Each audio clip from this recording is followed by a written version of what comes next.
So here's something most founders don't realize until it's too late. Your team doesn't reflect your instructions. They reflect your example, the tone you set, the way you show up, how you handle stress.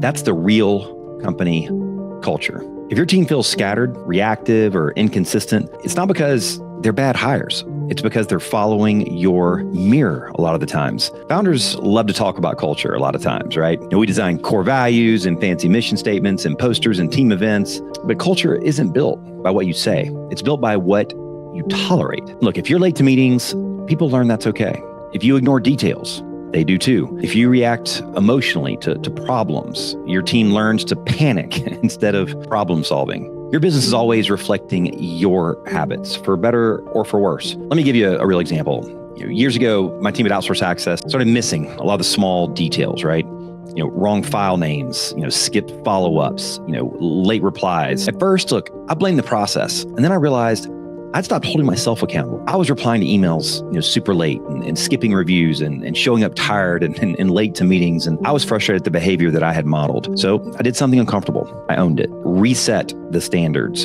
simplified the systems, and I made sure that I led by example. Within a few weeks, the entire tone shifted because the example I was setting. There are 3 mirrors that every leader faces.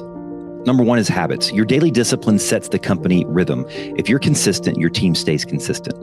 Mirror number 2 is tone. The way you respond under pressure becomes the emotional baseline for your entire business. And mirror 3 is consistency. Trust isn't built from inspiration. It's built from predictability. You can have the best strategy in the world, but if your energy and execution are chaotic, your team will never rise above it. And here's the part most leaders avoid: accountability. It starts in the mirror. Do you want your team to communicate better? Well, you communicate better. You want ownership? Well, show ownership.